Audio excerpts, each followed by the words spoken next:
It took me nearly 40 years and finding this old folder to finally understand what happened. But I'm at peace now. On December 18th, my son texted that he wasn't expecting me for Christmas, so I stopped paying for the roof over his head. The screen lit my kitchen like a small, mean flashlight, catching the steam off my reheated lasagna and the sleet stripes on the window. I read his words twice, then a third time, until the oven timer dinged like a judge's gavel in an empty courtroom. Before we continue, please subscribe to the channel and tell us where you're listening from. I'd spent that morning setting aside 2 crisp hundreds for my grandkids' stockings and confirming the transfer I've sent on the 1st of every month. We're 940 tolls, straight from my credit union in Lakewood to Evan's mortgage servicer. A quiet subsidy, never spoken aloud, the way a man keeps his back straight under a heavy beam so the house doesn't notice it sagging. I'd told myself it was temporary after Ruth passed. I'd told myself a lot of things. On the counter sat the printout Bree had accidentally texted me the link to last night. A holiday hosting pickup, spiral ham, a charcuterie board that looked like a magazine cover. Flowers I'd never be allowed to overwater, 2,800 even. I paid it because I wanted the kids to have a beautiful table. Their table? Then the text came, "Wasn't expecting you for Christmas, Dad." Not a sorry. Not a later. Just an eraser dragged across my name.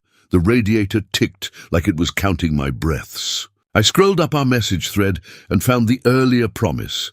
We'll figure out Christmas later. The kind that always means, don't ask again. My hands smelled faintly of solder and dish soap.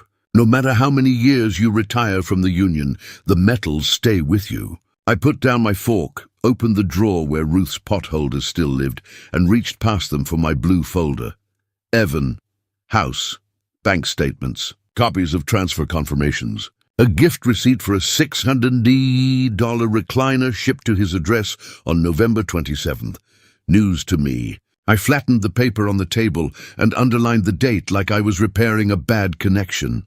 I'm not naive. Sons grow into men with their own calendars, their own guest lists. But there's a difference between growing apart and being costed out of your own family with your own money. Every receipt I'd kept, every auto-pay I'd set, suddenly felt less like generosity and more like a leash gently slipped around my neck. Outside, a Lake Erie gust slapped the house and rattled the screen. I pictured the suburb where Evan lives, the neat lawn I'd helped seed, the porch I'd rebuilt with him last spring, and I tried to summon some fatherly excuse on his behalf.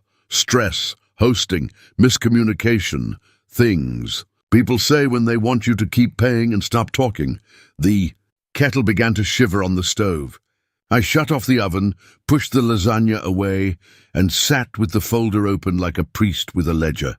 If I'm not expected at their table, I said to the empty room, my money isn't expected at their bank. The sentence landed in my chest with the same settled weight as a properly hung door. Not anger level, not revenge, boundary. I circled January 1st on the transfer sheet. Then I wrote a single line beneath it, in ink that won't smudge if the sleet creeps in. Cancel. I woke up on December 19th with my son's line in my mouth like a penny. He wasn't expecting me for Christmas, and yet my money was expected to arrive on the 1st like always. Lakewood was grey and wind-polished, the kind of Cleveland morning where the sky looks like old pewter and the sidewalk salt powders your boots white. I set the kettle on, then turned it off without pouring. Coffee made the house smell alive. I didn't feel like lying to the house. Ruth's crocheted blanket lay folded over my chair, the way she left it in her last winter before the hospital. Soft blue squares stitched from Sunday afternoons. I sat, pulled it across my knees like a lap at church, and let the quiet press. The radio tried to help with a brass band carol that landed like a joke, told one beat too late. I shut it off and listened to the radiator tick. Old cast iron counts time, honestly. Heat up, cool down, repeat. No talk of holidays or head counts.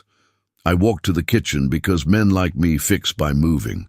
The oven tray from last night was still soaking, the water gone cold. My fingers chased a line of grease and came back slick. On the table, the $2,800 holiday hosting receipt I'd printed sat where I'd left it, the ink slightly feathered from a drop of sleet I'd kicked in. Spiral ham, baked brie wreath, centerpiece rentals, serving board keepsake, and 6-place card holders shaped like little silver bells. I underlined 6. I wasn't number 7. Staring at that line, I felt something between grief and arithmetic. You can't be short a chair and call it family. My phone buzzed with a promotional email I didn't need. I almost swiped it away and stopped. Buried in last month's receipts was a confirmation I hadn't fully seen. November 27th, a thank you for your order from a furniture outlet. A recliner. $6.99, shipped to address Evans Street. Payment, my save card. The email had a photo, slate grey, overstuffed, lumbar lift assist. The kind Ruth would have laughed at, calling it a lazy throne. I stared until my eyes watered. Then I printed it and wrote Nov 27 with a hard pen, so the ball dug into the wood through the paper. I slid the page under the $2,800 printout and felt both edges with my fingertips, like checking a splice. On the porch, salt crunched. I opened the door to Mr. Whitaker's knock before he could knock twice. He was bundled in an old parka that made him look like someone who has seen every kind of winter and kept going anyway. He held out a tin with a paper angel taped on top. "Fudge from my niece," he said, reading my face the way neighbors do. "Take it before I eat it all." "Appreciate you," I said. He didn't ask what was wrong. He looked past me into the house, Ruth's blanket, the dead radio, the papers on the table, my jaw, and nodded like a man who'd found the short in a wire he couldn't touch. "You ever need a witness for anything," he said. "I got eyes and no plans. People behave better when someone's watching. You always did like a good parade," I said, and he laughed. "The kind that warms the air 2 inches in front of your face." When he left, the door click sounded louder than usual.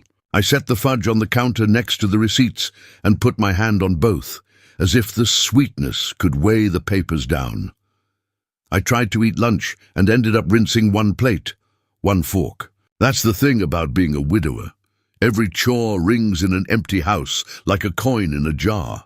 I dried the fork carefully, slid it into the drawer, and told myself out loud, "We didn't raise our son to lean." It sounded too stern, so I said it again, softer. "We raised him to stand." In the afternoon, I called the credit union to ask about winter hours. Not to act, just to hear a human voice on the other end of a policy. "We're open 9 to 5, the teller said, "and drive through until 6. I thanked her like she'd done something heroic. After I hung up, the room felt less crooked. I opened the blue folder and stacked what I had. Mortgage auto-pay confirmations, the $2,800 holiday receipt, the $6.99 to recliner email. I slipped a sticky note between pages and wrote, January 1st, stop. Not stop loving. Stop paying to be erased. I walked through the house checking windows, the way electricians check connections, one hand to feel for drafts, one eye on the frame. In the bedroom, the Lakewood rattled the sash a little. I pressed it down and felt the stutter smooth out. You learn to recognize when something is off by exactly the amount of a person's neglect. I'd been neglecting myself. My phone lit again. A text from Evan. A photo of the kids in matching pajamas. The caption, busy week. There was no follow-up, no see you soon, nothing to hang my coat on. I typed nice and deleted it. I typed proud of them and deleted it. I kept my hands off the keys. The blank reply felt truer than anything I could have sent. By late afternoon, the sky had decided on snow. I changed the radio to a classical station and let the strings pull my breath longer. I took out Ruth's keepsake box, a wooden cigar humidor I'd refinished when we couldn't afford anything prettier, and looked at the paper treasures inside. The kids' crayon cards from a decade ago. The receipt from the first socket set we bought Evan when he was 12. I held that thin strip of paper and remembered his small hands fighting a lug nut, the flare of joy when it finally turned. He'd looked up at me like I'd pulled the moon closer. I wondered when he decided I was a wallet with a voice attached. Sometime near 5, I stood up with that bench-solid feeling I always got before taking on a tough job. You don't lift a stove by thinking about it. I pulled a fresh sheet from the printer and wrote a sentence I could live with. From January 1st, I will no longer fund your mortgage. My support was meant to build family, not replace it. Dad! I set the letter to dry on the table and made a second copy. The pen left a groove, a track I could follow tomorrow. Then I put the blue folder away, turned off the lights, and sat in the darker-than-I-like living room with Ruth's blanket and my breath. The house felt like it was waiting with me, like it had heard me make a decision and was shifting its weight to help. I didn't feel righteous. I didn't even feel angry anymore. I felt like a man who had been paying taxes on a town he no longer lived in. I slept that night, hard and clean, like the kind you wake from with a straight spine. In the morning, I'd put on my union jacket, walk into the credit union, and move a number back to 0. I'd do it kindly, with records, the way you close a circuit that's humming dangerously behind a wall. Tomorrow, I would start keeping receipts not as proof of what I gave, but as a blueprint for getting my life back. December 20th started with a kind of cold that burned clean. The sky over Lakewood was the color of unpolished steel, and every breath left smoke behind. I woke before sunrise, already dressed in the same flannel I'd worn the day before. My plan had formed in the quiet hours between midnight and 4. The kind of clarity that only arrives when disappointment finally freezes into purpose. At 9:10 a.m., I walked into my credit union with my blue folder tucked under my arm. The carpet smelled new. The air smelled like toner and ink, and the Christmas tree by the window blinked in uneven patterns as if it couldn't keep rhythm either. Behind the counter was Marla. She'd known me since the union days, when my hands still shook from current after 12-hour shifts. "Morning, Danny," she said. "Cold enough for you?" I smiled just enough to pass for polite. "I need to stop a transfer, Marla. External account ending in 1773. She blinked, fingers clicking over the keyboard. "That's the mortgage subsidy, right? For your son's place?" "Was," I said. "I'm ending it today." She hesitated, professional but kind. "You sure?" "It's been regular for 2 years," I finished. "I'm sure." She nodded, printed the cancellation form and slid it across. I signed my name like I was unplugging a machine. The printer hummed again, spitting out a confirmation slip and a bright green sticker reading, "Certified mail." "We'll send notice today," she said. "You'll get the tracking number by evening." $12.95 fee, worth every penny, I said, tucking the stub into the folder. By the time I stepped back into the wind, the sun had given up trying. The air bit through my jacket. I stopped by the diner on Madison Avenue for black coffee and half a sandwich. I didn't finish. The receipt went into the folder, a small ritual now. Paper-proof. At 3:30 that afternoon, I pushed open the glass door to Alvarez and Finch, Elder Law and Estate. A narrow office that always smelled faintly of peppermint and paper. Miss Alvarez stood when I entered. Short, sharp, and steady, the kind of lawyer who didn't waste verbs. "Danny," she said, shaking my hand. "You got my message?" I did. "I'm done funding bad manners." We sat across from each other. I laid out the blue folder between us like evidence. The receipts, the auto-pay confirmations, the mortgage slip, the recliner invoice. She scanned the first page. "You've been carrying $1,940 a month since August of last year. No formal agreement?" "Nope," I said. "Just guilt." Her eyebrow lifted. "Then you're free to stop. It's a voluntary subsidy. I'd also suggest pausing any discretionary trust distributions while we audit your accounts." She flipped to the last page, where a document I'd nearly forgotten lived, a broad financial authorization from when Ruth had just passed. It let Evan handle bills if I was incapacitated, still active, she said quietly. "You want to revoke?" "Absolutely." She printed the revocation, handed me a pen. I signed twice, initialed once, and watched her stamp it. The sound crisp, final, beautiful. "Good," she said. "I'll file it this afternoon. And Danny, don't tell him yet. Let the system speak first. When the mortgage notice hits, he'll understand the new math. On the way home, I stopped by their street. I told myself it was to drop off small gifts for the grandkids, 2 wrapped puzzles, a pair of wool mittens Ruth had bought before she got sick. I left them on the porch swing and knocked lightly. No one answered. Through the window I could see the dining table already dressed for the season. Gold runners, polished plates, 6 place settings. 2 extra for Bree's parents, not 1 for me. As I turned back toward the car, a stack of papers on the home office desk caught my eye through the window. My eyes narrowed. The top page read, "Quitclaim template" in bold, and beneath it the first line, "Property, Lake Cabin, Ashtabula County." My property, my escape, my wife's ashes buried by the shoreline. I stood there, half hidden by the porch light, and felt my pulse in my throat. I didn't break in. I didn't touch anything. I simply raised my phone, zoomed, and took a clear photo. The shutter sound was soft but satisfying, the click of truth being captured. By the time I got home, the blue folder had doubled in weight. Or maybe that was just what guilt looks like when it turns into evidence. I sat at the kitchen table, spreading everything out. Receipts, bank slips, Marla's cancellation form, Ms. Alvarez's revocation, and the new photo. I lined them like dominoes in order of discovery. Then I opened a fresh page in my notebook and wrote across the top, "Holiday dinner reveal, plan under it. 3 bullet points: stay calm, bring witness, deliver facts, not fury." I closed the notebook, felt my heart slow, and said to the empty room, "Revenge doesn't need shouting. Just paper. Tomorrow I'd find the right witness. Tomorrow I'd start turning evidence into boundaries." December 21st started like a job site morning, bitter, sharp, and too quiet. I was up before the sun, the kind of early that used to mean overtime pay.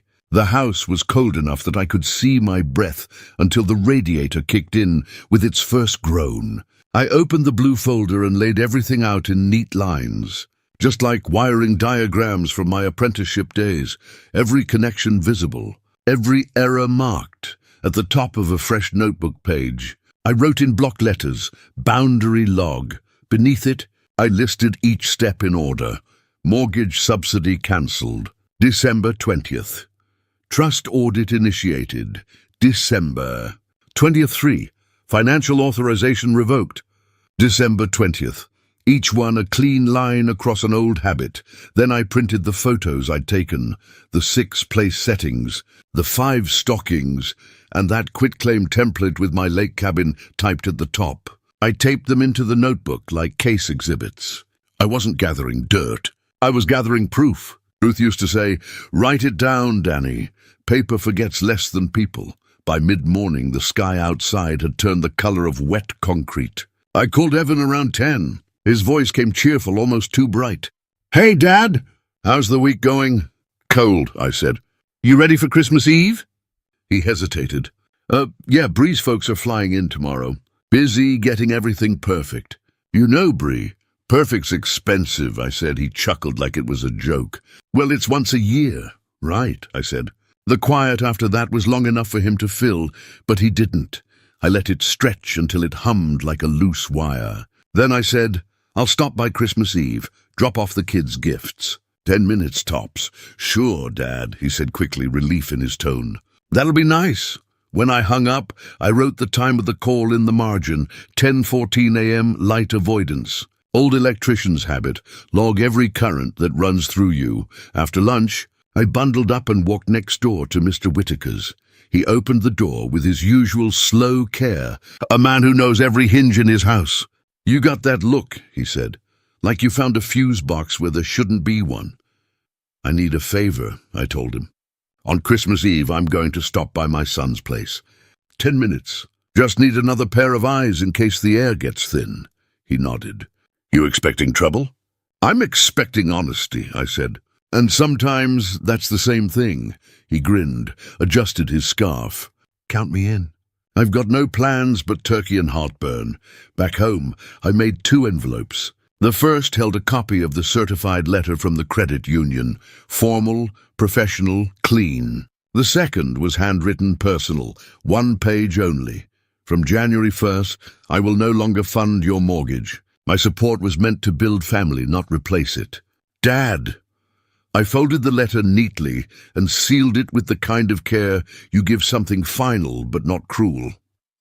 As evening settled, I stacked the papers, photos, and letters back into the blue folder. I ran my thumb along the edges to make sure nothing protruded. Organized men win quiet wars. Then I set it in the center of the kitchen table, next to Ruth's old ceramic candle holder. The radiator ticked, steady as a metronome. The clock above the stove showed 7:45 p.m. Outside, snow was falling in thick, lazy flakes, the kind that turn even traffic noise into a hush. I sat back and looked at my small kingdom. One man, one folder, and the kind of silence that follows when you stop financing your own erasure. For 2 years, I'd let money speak louder than I did. Not anymore. I whispered it out loud, testing the sound of it. This isn't revenge. This is accounting. The phrase fit. Before bed, I double-checked the locks, then opened the junk drawer and found the spare key Evan had left after our last home repair weekend. I turned it in my hand, the same brass tone as the key I'd given him years ago to my lake cabin. I pocketed it. Tomorrow, I'd rekey the bungalow. Not out of spite, but out of sense. When I finally lay down, the storm had picked up. Snow pushed against the windows, whispering against the glass like restless thoughts. I listened to it until sleep came. My plan was clean now, lawful and steady. Paper over passion, facts over fury. In the morning, the banks would open, and my silence would start to cost them more than my checks ever did. December 22nd. The morning light came through thin and tired, like it was hesitating to commit. I brewed coffee strong enough to wake a corpse and stood by the window as the steam fogged the glass. The street outside looked frozen mid-breath, kids dragging sleds, a mail truck spinning its wheels. Grey salt stains across everything that used to be clean. At 10:17 a.m., my phone rang with a number I didn't recognize. A woman's voice, calm and practiced, said, "Mr. Daniels, this is Elaine from North Point Mortgage Servicing. I'm calling to confirm a change to an automatic payment connected to your account." "That's correct," I said. "The transfer was voluntary and has now ended." She paused. One of those pauses that means she's updating a note on the screen. "Understood. We'll notify the primary borrower. There may be a brief processing delay. Let it delay," I said. "That'll get the message across." She chuckled politely, thanked me, and wished me a Merry Christmas. The line clicked off, and just like that, the air in the kitchen shifted. It was official now. The cord had been cut. At noon, Bree's text came in, "Kids in matching PJs. We'll swing by after the holidays, promise." A photo followed, the little ones smiling on the couch, the new grey recliner behind them, still shining like it hadn't been sat in. My $619 ghost. I stared at the picture longer than I should have. I typed, "Looks nice," deleted it. Typed, "Tell them Grandpa loves them," deleted that too. I finally just locked the screen. Silence says plenty if you let it stand. That afternoon, the doorbell rang. It was Doris, my church friend, hair tucked under a wool hat, casserole dish steaming through foil. "You looked lonely in service Sunday," she said.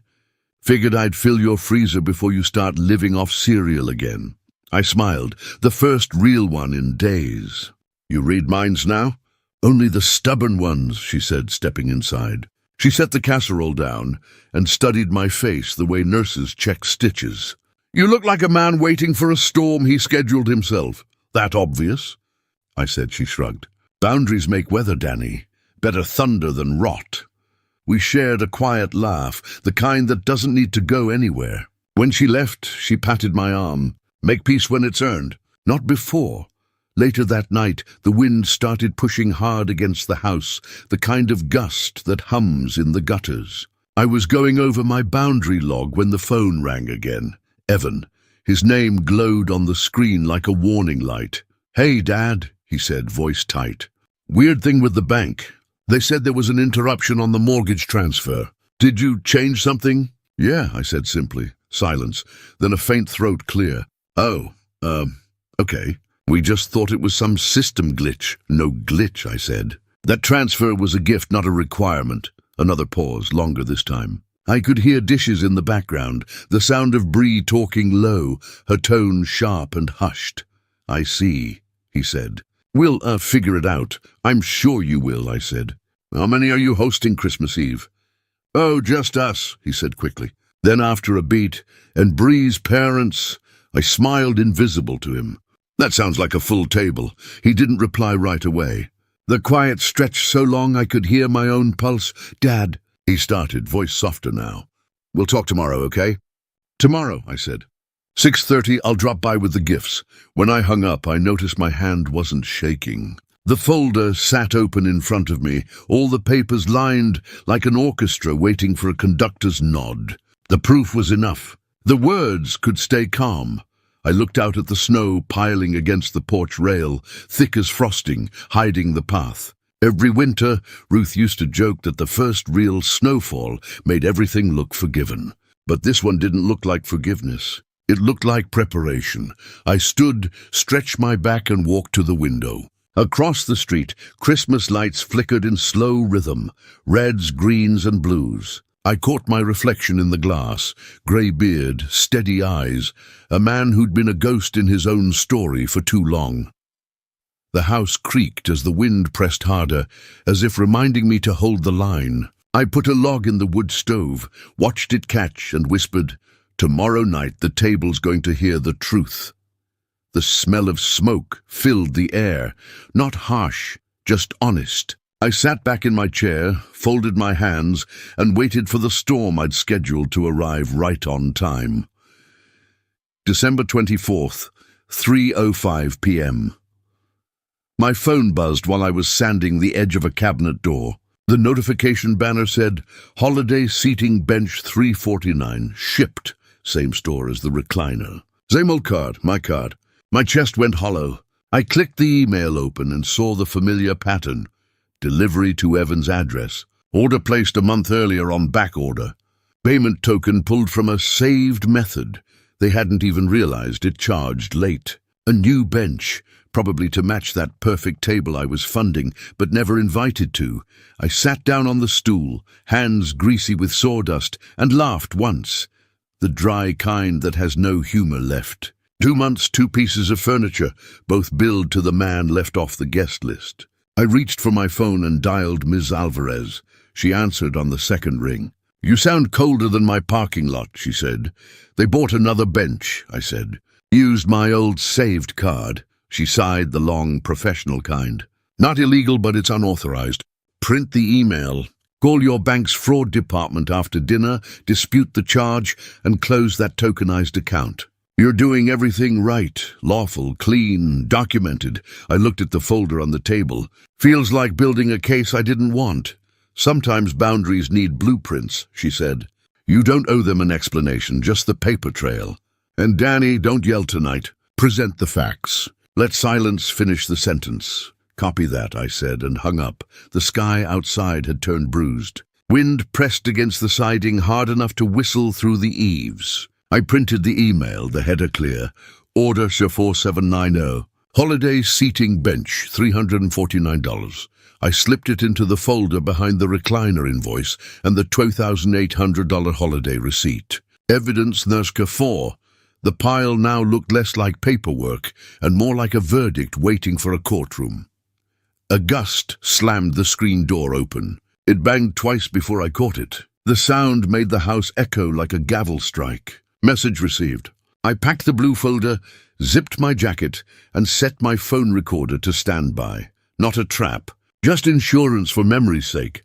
By 6:10 p.m., Mr. Whitaker was already outside under the streetlight, his scarf whipping around like a flag.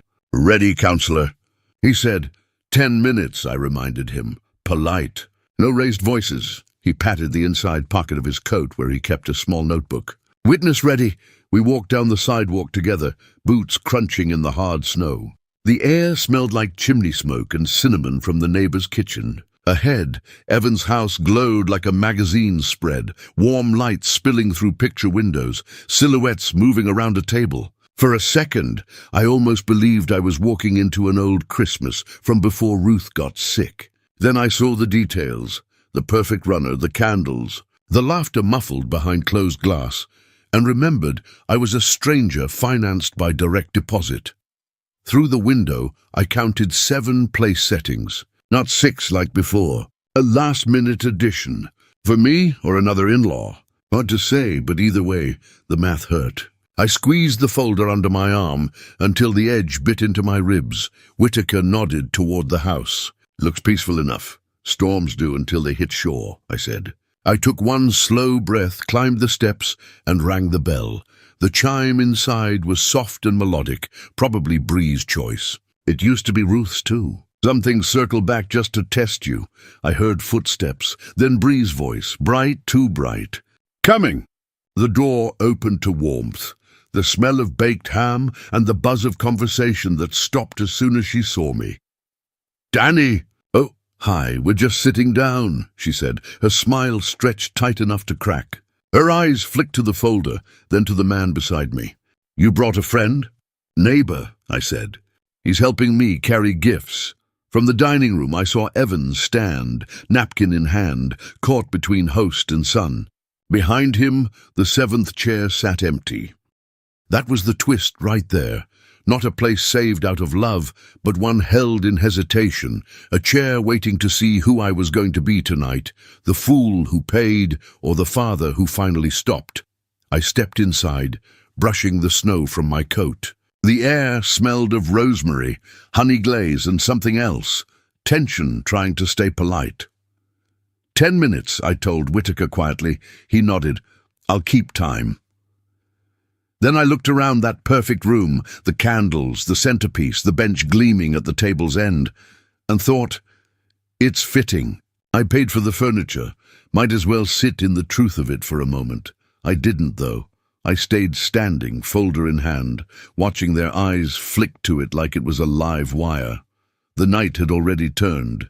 The storm I'd scheduled was finally here. All that was left was to let it break. Bree opened the door wider, smile frozen, as if manners could patch what was about to happen. Come in, Danny. We were just sitting down, she said. Her voice carried that smooth, realtor tone. Every word meant to sound welcoming while signaling control. Evening, I said. I wiped my boots on the mat and handed her the bag with the kids' wrapped gifts. These are for them. They don't need to wait till morning. Evan came from the dining room, napkin still in his hand, face flushed like he'd been caught mid-sentence. Dad, hey, we didn't think I'd make it, I said, quiet but steady. You texted that I wasn't expected. Figured I'd surprise you. A silence thick enough to cut settled in the room. Bree's mother cleared her throat, trying to diffuse it with a polite laugh that died halfway out. The kids peeked from the hallway, eyes wide, unsure if this was one of those grown-up arguments where they'd be told to go play upstairs. I stepped past Bree, toward the table, setting the blue folder down right on the red and gold runner. Candles flickered against the glossy paper. I won't keep you, I said, my voice calm but carrying. I came to say something simple, then I'll leave you to your dinner. Bree's father half rose from his seat, uncertain if he was supposed to intervene. Mr. Whitaker nodded politely to him from the doorway, coat still on, eyes steady.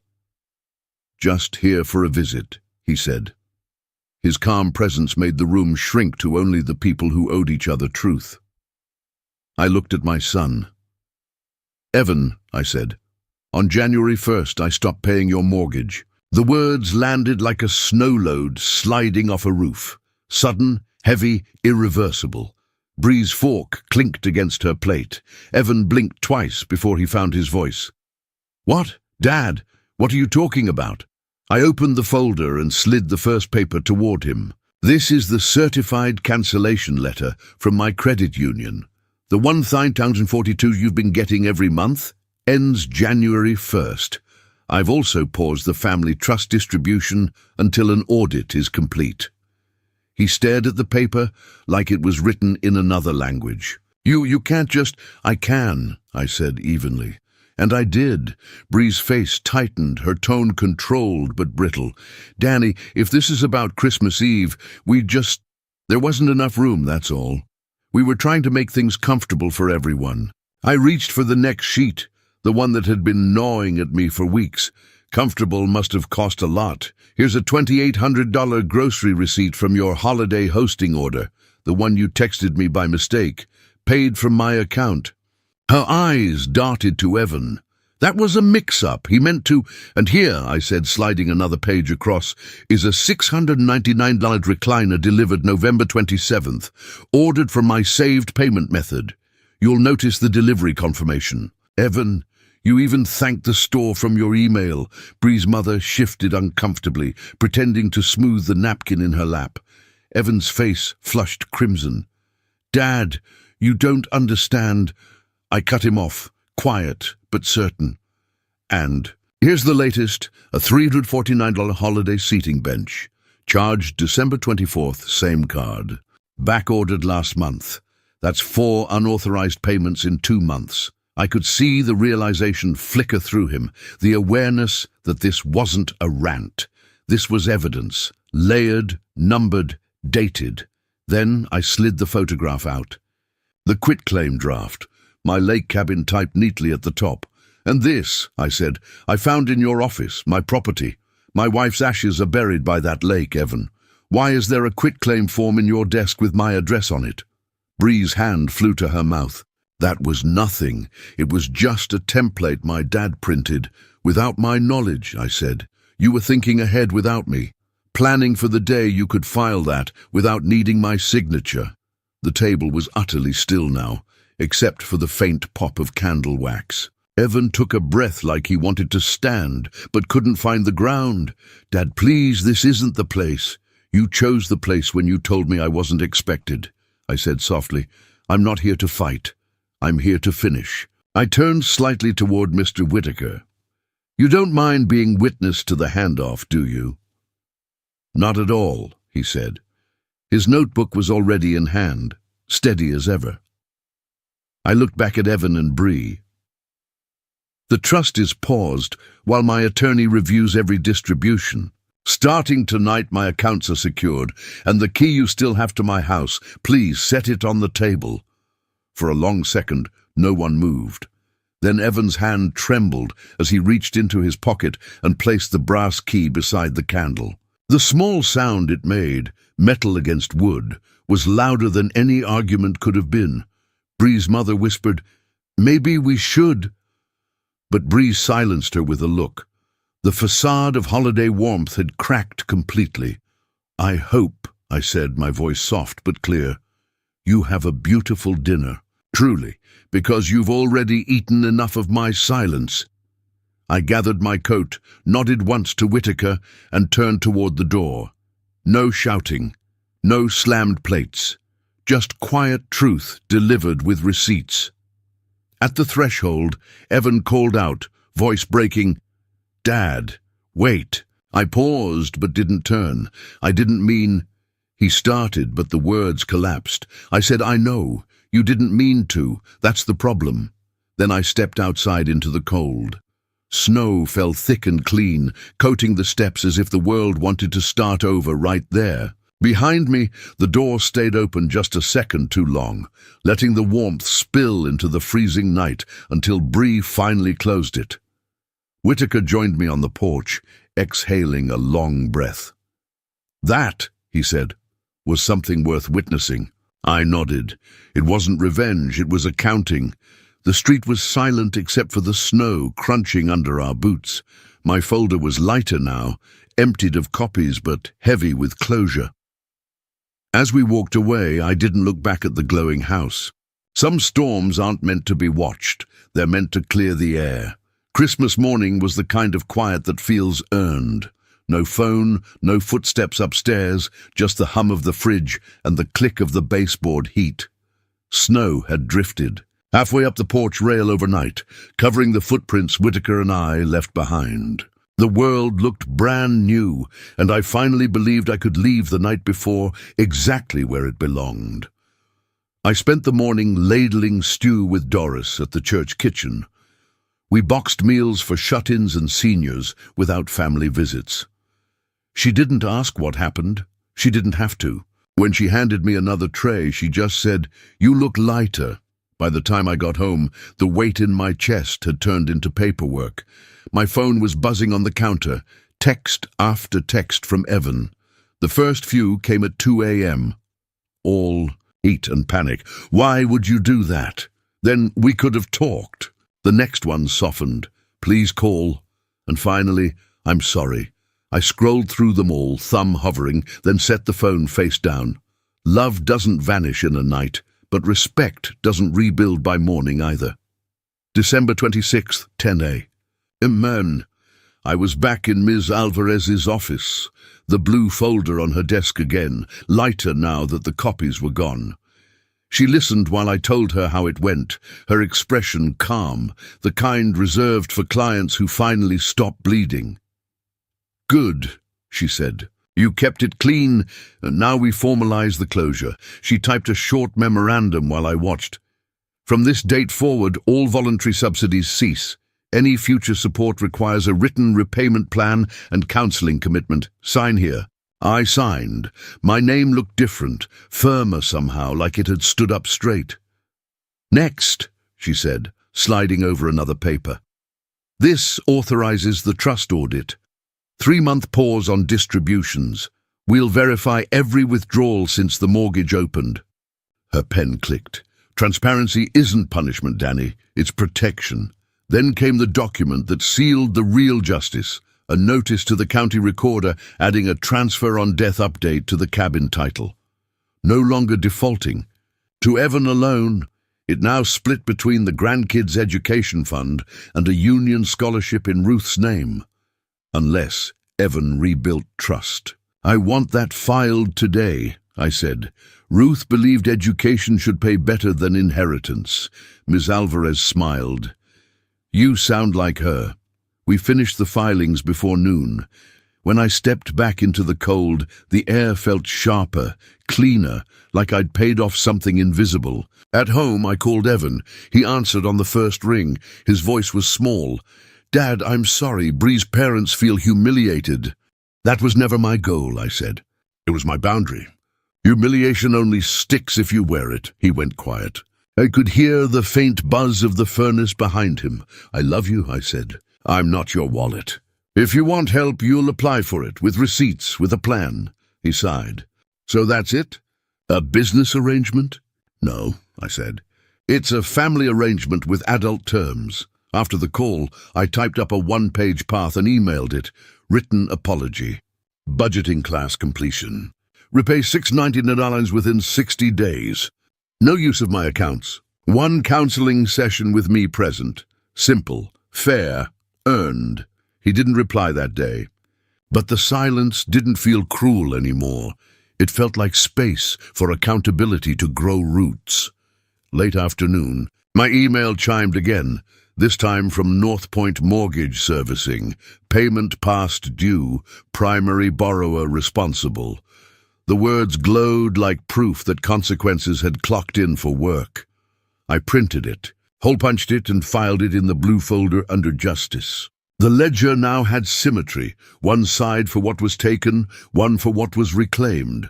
As evening fell, I poured tea and sat by the window. Outside, a plow carved clean lines down the street.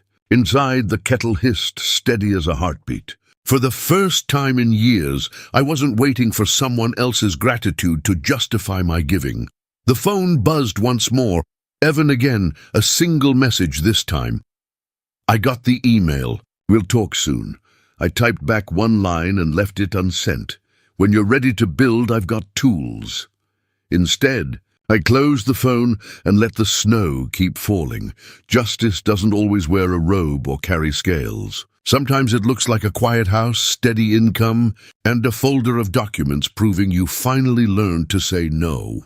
I leaned back in my chair. The same one Ruth and I bought decades ago at a flea market, and whispered to the empty room, "We're square now, love. He's grown, and I'm free." The radiator clicked once, like agreement. The next evening, the lake wind howled low through the trees, and the house creaked like it was stretching its joints. I sat at my kitchen table, with the blue folder closed in front of me, a mug of black tea steaming beside it. The papers inside had been my battlefield for weeks, but tonight they felt like peace treaties, proof that boundaries could hold without barbed wire.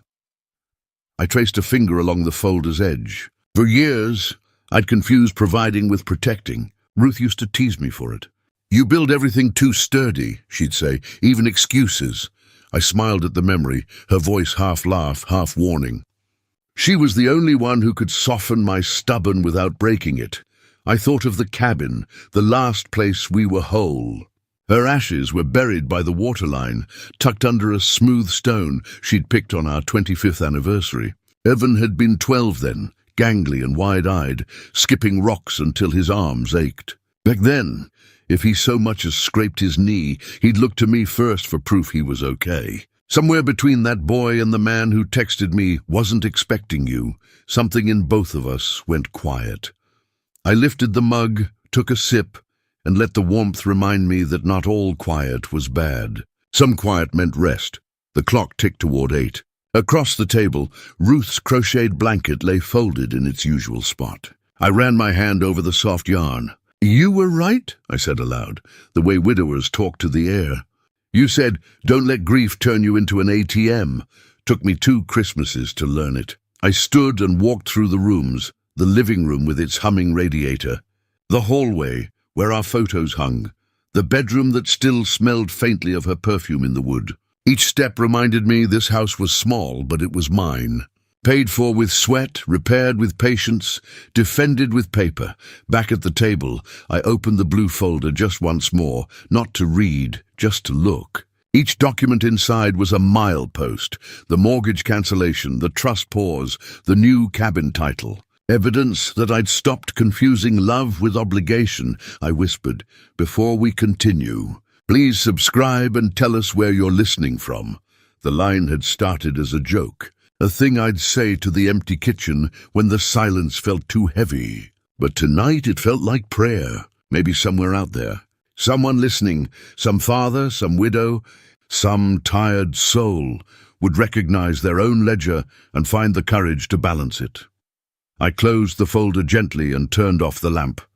Through the window, the lake glowed faintly under the snow-reflected moon, a sheet of pewter stretching into the dark. Boundaries, like ice, can look fragile until you learn they'll hold your weight.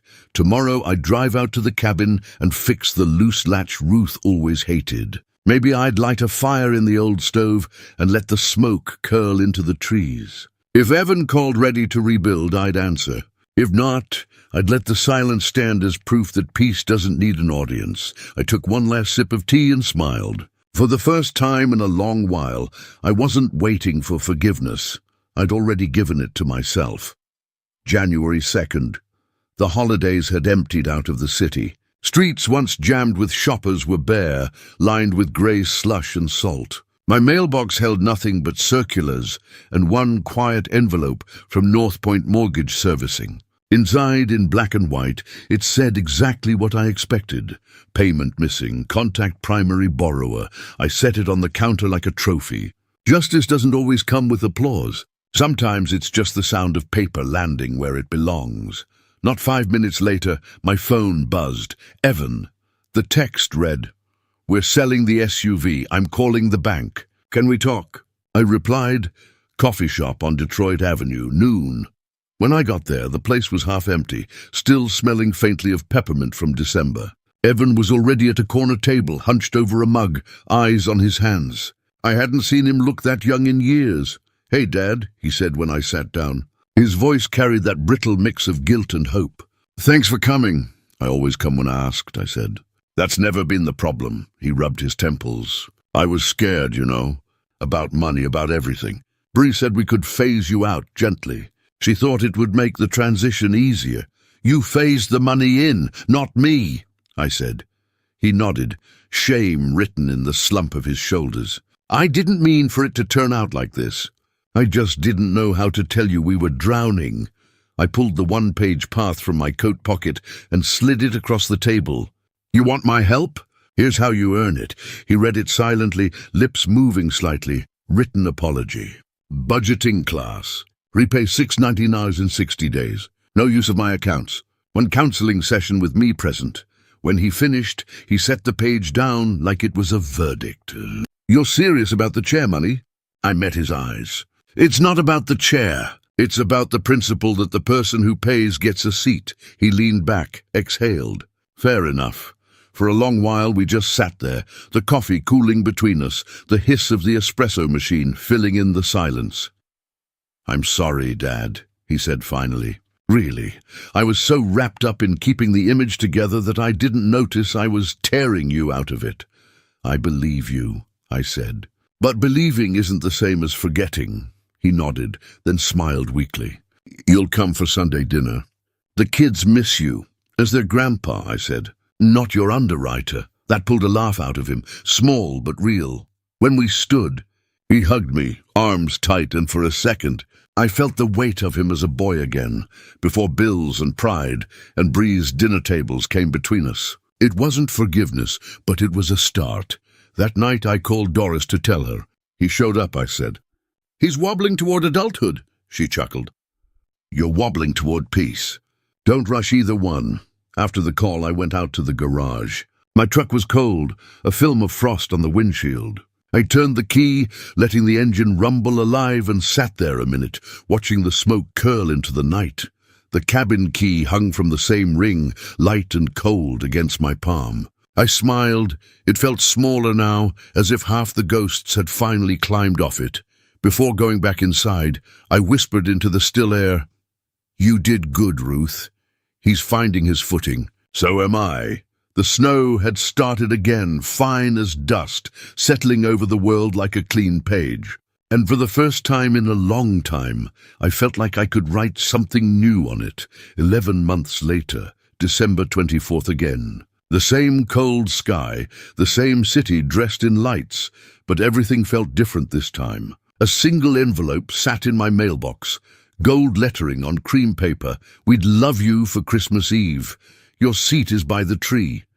I turned it over in my hands, half smiling. My seat. After all that noise and silence, they remembered the simplest truth. Every table has meaning because of who's invited to sit there. Inside, the note was short. "Dinner at 6. Kids can't wait. Bree's trying your stuffing recipe."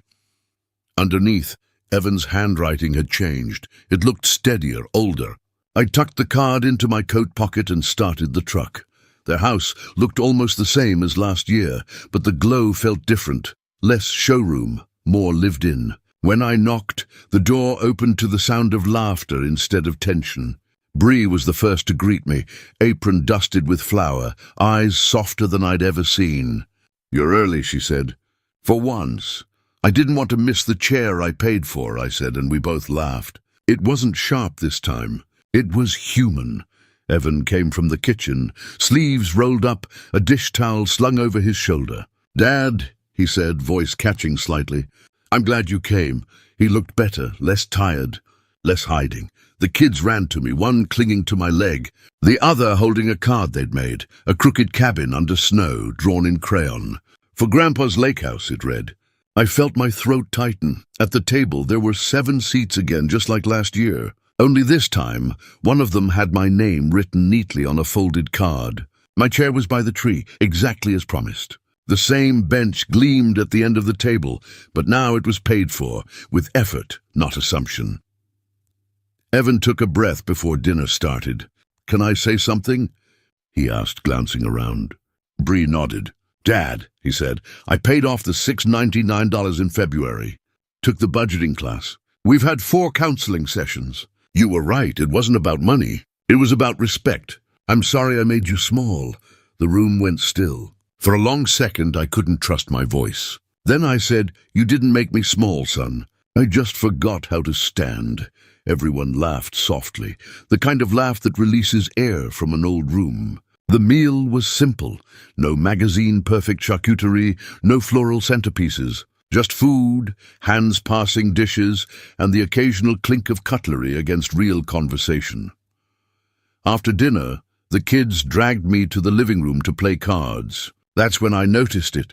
The old recliner was gone. In its place stood a plain wooden chair, sturdy, well-used, with small nicks in the arms. I ran my hand along it and smiled. Evan saw me looking. "We sold the old one," he said. "This one. Bought it cash. Feels better that way, I nodded. It should. Later, as we stood by the tree, he handed me a small wrapped box. Inside was a keychain, brass, engraved with one line.